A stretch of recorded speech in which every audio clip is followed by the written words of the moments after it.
Welcome to Art for Film's Sake. I'm Stephen Reed, and this is House by the Cemetery by Jeff Proctor.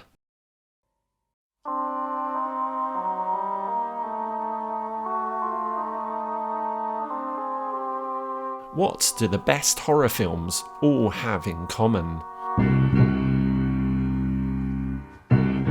They hook you in right from the beginning. Done right, those first few scenes whet the appetite for what's to come. Lucio Fulci's classic schlock horror House by the Cemetery does this brilliantly. It opens with a young woman wandering an abandoned home in search of her boyfriend. Moments later, she finds his bloody corpse just in time to get a knife shoved through her skull.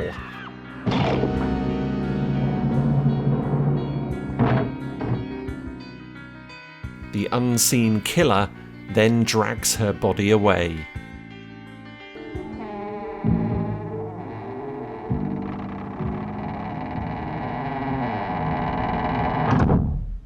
Cut. It's a fantastic sequence that hits hard but leaves you wanting more.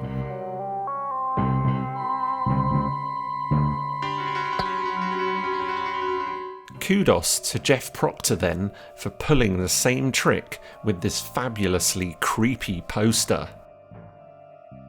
With just the merest of glances, it sucks you in, freaks you out, and leaves you desperate to know what the hell happened next. But the longer you look, you begin to realise that Proctor isn't just paying homage to that gruesome opening, he's also giving us clues to the rest of the story. Without doubt, the first thing you see is that huge bloodstain. That striking curve of red unceremoniously leads your eyes to the aforementioned victim's corpse at the lower end of the composition.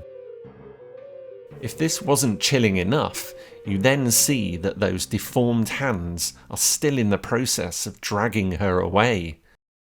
You're an eyewitness to the horror.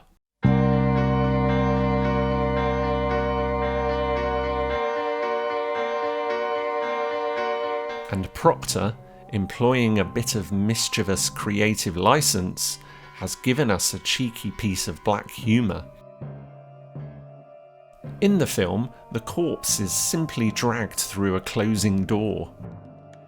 Here, the artist has drawn it so that she is about to be dragged down some hard wooden stairs.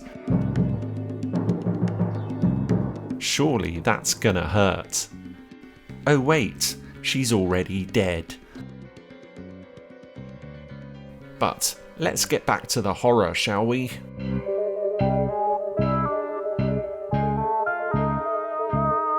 It's quite brilliant how elements from later in the film have been brought in to construct the scene.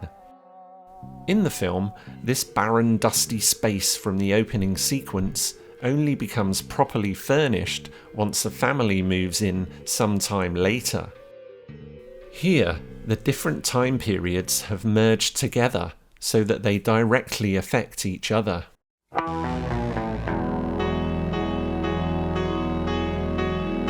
What we get is the rug and furniture brushed aside by the murderous melee, revealing that ominous-looking gravestone. It's a stroke of bloody genius. And what about that gravestone?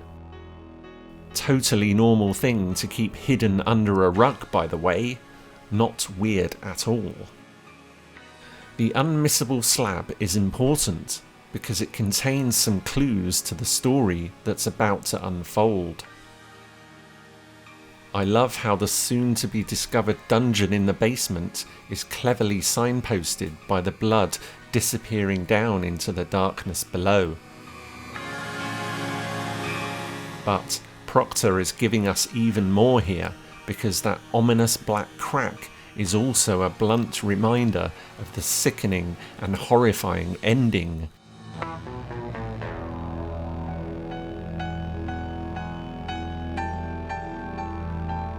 Trust me, it's a tough watch.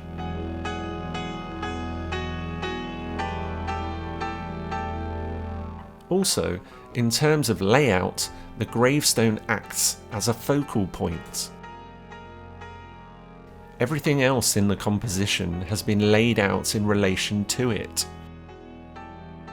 And, fittingly, it's been done with the consideration and accuracy of an architect's floor plan. I think that brings another great dimension to this poster. Because the room has been so neatly realised, it confuses you.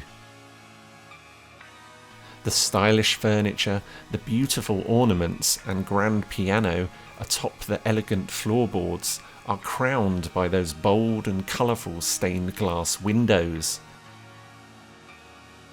It's been so pleasingly drawn that you feel like you have a bird's eye view of a cosy, happy space. How can anything bad happen here? Proctor lulls you in under false pretenses and then hits you with the horror. It's a neat trick. Talking of neat, let's take a moment to marvel at that amazing title treatment and credits. I love the early 80s typeface and centrally aligned trails coming off the back of them. An unquestionable nod to when the film was made that's been pulled off with aplomb. And one could argue that the film itself is very much of its time.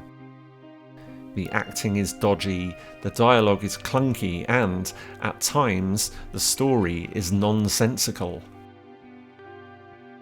But, despite that, every time I look at this superb poster, I'm compelled to watch it again.